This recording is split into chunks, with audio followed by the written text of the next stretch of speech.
Hello दोस्तों, नमस्कार। आइए आप सबको फिर से मैं लिए चलूँ बायो सब्जेक्ट की ओर। कक्षा 11वीं के एक ऐसे चैप्टर जहाँ पर हम जैव अणु के अंतर्गत पढ़ते हैं न्यूक्लियोटाइड के संरचना के ऊपर चर्चा करें। वैसे तो आप सब जानते हैं जिस प्रकार से एमिनो अम्ल के बहुलक प्रोटीन होता है, उसी प्रकार से पॉलीसेकेराइड मोनोसेकेराइड के बहुलक होते हैं। वैसे ही न्यूक्लिक अम्ल न्यूक्लियोटाइड के बहुलक होते हैं। मतलब बहुत सारे न्यूक्लियोटाइड आपस में जब मिलता है तो पॉलीन्यूक्लियोटाइड से न्यूक्लिक अम्ल डीएनए आरएनए हो सकते हैं, तो ये बना होता है। तो न्यूक्लिक अम्ल की इकाई कहें या संरचनात्मक इकाई भी कहें तो न्यूक्लियोटाइड है। तो न्यूक्लियोटाइड बना होता किससे है? तो न्यूक्लियोटाइड आप देखेंगे,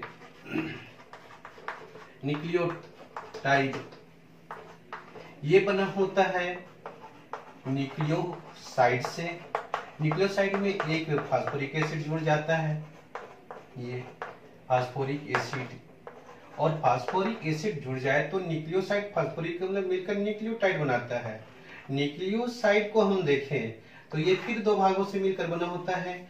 एक होता है इसमें पेंटोज शुगर, और दूसरा भाग जो होता है इसका वो होता है नाइट्रोजन क्षार, नाइट्रोजन बेस, ये दूसरा भाग। अब इसमें हम पेंटोज शुगर को देखें तो ये भी दो प्रकार का होता है। एक होता है राइबोस पेंटोज शुगर और दूसरा होता है डीऑक्सीराइबोस पेंटोज शुगर। ये क्योंकि यहां पर देखिए राइबोस आरएनए में पाया जाता है और डीऑक्सीराइबोस डीएनए में पाया जाता है। अब हम नाइट्रोजन क्षार देखें तो नाइट्रोजन क्षार भी दो प्रकार का, एक होता है प्यूरिन और दूसरा होता है पेरिमिडिन।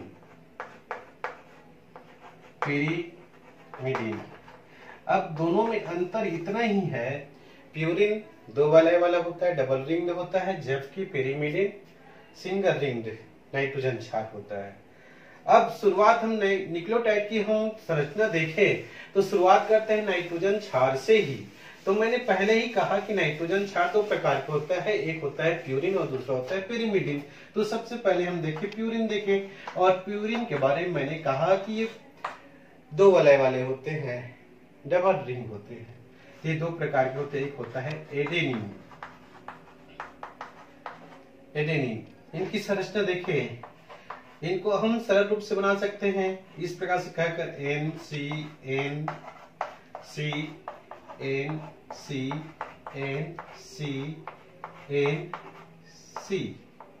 देखिए जब तक इस कार्बन के साथ न जुड़ जाए तब तक आप NC करते जाएंगे तो रिंग वाले संरचना अपने आप बन जाता है। ज्यादा मेहनत नहीं करने की जरूरत नहीं है।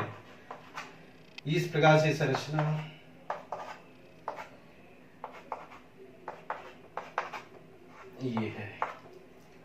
ये है एडेनिन, प्यूरिन के पहले प्रकार। और इसका दूसरा जो प्रकार होता है वो होता है ग्वानिन।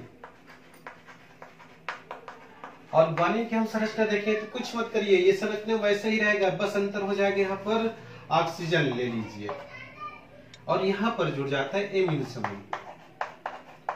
अब ये संरचना किसका हो गया? ग्वानिन का। इससे पहले यहाँ पर हम एमिनो समूह जोड़े थे तो एडेनिन था। तो ये दोनों संरचना डबल रिंग है, इसमें ये दोनों प्यूरिन की संरचना है। और इसी पर थोड़ा से हम आगे चले जाएं, दूसरा प्रकार है नाइट्रोजन क्षार, पेरिमिडिन।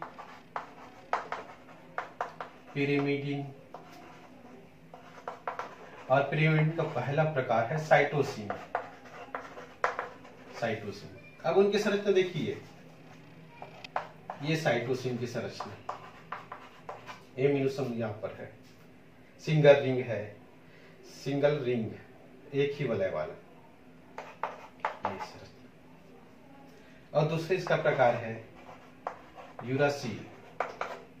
हटा दीजिए एमिनो समूह को, यहाँ पर ऑक्सीजन जोड़ दीजिए, ये बन जाएगा यूरासिल। इसका तीसरा प्रकार है थायमीन। इसमें यहाँ पर CH3 मेथिल समूह जोड़ दीजिए, ये बन जाएगा थायमीन। और इसमें से साइटोसिन आरएनए डीएनए दोनों में पाया जाता है। प्यूरिन के दोनों नाइट्रोजन बेस आरएनए डीएनए दोनों में पाया जाएगा, लेकिन यहाँ पर यूरासिल आरएनए में और थायमिन डीएनए में पाया जाता है। बस एक ही नाइट्रोजन क्षार है जो दोनों में अलग अलग होते हैं, वो यूरासिल और थायमिन है। तो इस प्रकार से नाइट्रोजन क्षार हो गया। और ये नाइट्रोजन क्षार 5 प्रकार के हैं। इनकी 5 प्रकार में से जोड़ी जो बनते हैं और उनके साथ अगर हम संरचना देखें तो पेंटो सुगर मैंने पहले ही बताया था 5 कार्बन वाले, और इनके संरचना देखो तो इस प्रकार से पेंटागोनल संरचना होता है और इस रिंग में 4 कार्बन होता है और 1 ऑक्सीजन। ये इनकी संरचना है। ये OH ये संरचना पेंटो सुगर का है। और इसी पेंटो सुगर में एक नाइट्रोजन बेस जुड़ जाए, जैसे कि हम एडेनिन को ही ले लेते हैं। चलिए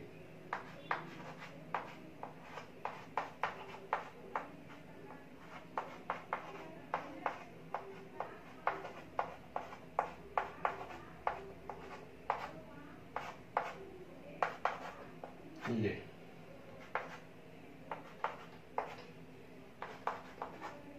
एडेनिन पेंटो सुगर के साथ जुड़ गया, एक जेल के निकल जाएगा, तब ये जो जोड़ी बना हुआ है, ये संरचना बना, ये है न्यूक्लियोसाइड।